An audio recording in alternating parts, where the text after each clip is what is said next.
Hey everybody, just came in the room to shoot some video about my lack of quarantine procedures on this tank, and I actually caught a little bit of drama from the crayfish there. I didn't get all of it on video. I didn't get the camera rolling until they were already sort of chasing each other away. But I added a bunch of crayfish and a bunch of minnows to this tank today. I've now probably got, I'd say realistically, I've probably got 50 or more minnows in this tank now. And I didn't quarantine any of the animals that I put in there this morning. I just dumped a bunch of minnows and several crayfish in that we had just caught down the stream this morning. All I really did was give them about a 15-minute salt bath. And I've only just recently started doing that. Prior to that, I never did anything at all. I simply caught fish, brought them home, and threw them in this tank. And the reason I've always done it that way is, well, just I don't really care that much about going through all of the hassle and process of quarantining the animals. I don't have the space for it. I don't have the time for it. And in all reality, most of these fish probably either won't be alive or won't be in this tank for the amount of time that they would spend normally in a quarantine tank. If I quarantine my fish, I like to do it for at least a month to 6 weeks. And the vast majority of these fish will not be in this tank in a month to 6 weeks from now. I also don't have the ability to quarantine 30 minnows at one time. So this tank, as I've always said, was going to be a very fluid tank. We were always going to be making changes. I was going to be putting different fish in, taking different fish out. The crayfish come and go. I've had predatory fish in this tank that eat and kill some of these minnows. It's just never been a tank I've worried about quarantining. Because if, let's say, worst case scenario happens, I had a columnaris outbreak earlier, I always have trouble pronouncing that for some reason. And in reality, that didn't necessarily have to come from introducing animals. That columnaris outbreak simply could have come because I had a predatory fish in the tank.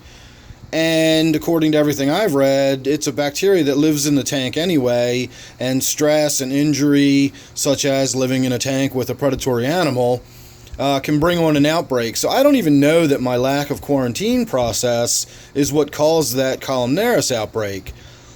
So this whole tank is sort of like a quarantine tank in and of itself. When the fish go in here, if I did bring home, let's say I brought home the columnaris, and then I just wiped out all the fish in this tank. That happened recently, regardless of how it got in the tank, but all of the fish in this tank got wiped out. And look at it, it's full of fish again. Wow, that was easy. And that's how I look at it. Who cares? If all those minnows died from some outbreak, I'll just go down the stream and I'll catch some more minnows, and I'll have a tank full of minnows again. That doesn't mean I want them to die. It doesn't mean I don't care and I'm not going to take good care of them. I did begin medicating the tank when I saw that there was an outbreak in there. I did go through lengths to save the animals that I could, although I was unfortunately able to save any of them. So it's not that I just don't care. I just don't care enough to go through all of the headache and hassle of quarantining these animals just to go in a tank like this. At some point in the future, as I've discussed, we will be sort of establishing this tank as a community that's going to be stable. The fish that are in there will be in there. They'll be living there for the rest of their lives, hopefully. And once I've gone through that process, and we've established a community of fish that I really want to see live in there for any length of time, then we will treat this like I treat all of my other fish tank, and I won't just randomly introduce fish for a risk of, bringing disease into the tank, and so on and so forth. As far as this tank is concerned, I'm just really not that concerned with it. The only real problem I have to worry about is, like I said earlier, I really do need to consider this a quarantine tank sort of in and of itself. And as such, I was a little lackadaisical recently, and I took some fish out of this tank, or I took a fish out of this tank. I took my spotted tilapia that was in here, and I scooped it out, and I went right into my 125 with it without any kind of quarantine process. I used the same net. I dipped it right in this tank and then stuck it right in my 125, and within a few days, I started having ick outbreak in my 125, and it no doubt came from this tank. Now that happened right at the same time I was having that columnaris outbreak. I literally got that tilapia out of this tank about a day before the columnaris outbreak took hold. So I don't think I transferred that into my 125, but that's the only place the ick could have come from.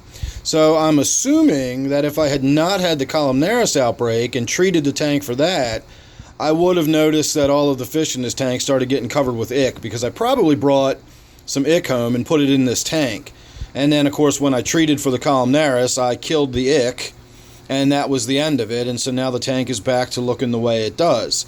So effectively, I don't quarantine, because this tank really kind of is a quarantine tank by itself. So I hope that's not too off-putting to anybody. I know it sounds a little callous that I just don't care about these fish, but as I always say, I'm not here to ask anybody's permission or anything like that. I'm simply here to document my hobby and tell you why I do the things I do and how I do them and so on and so forth.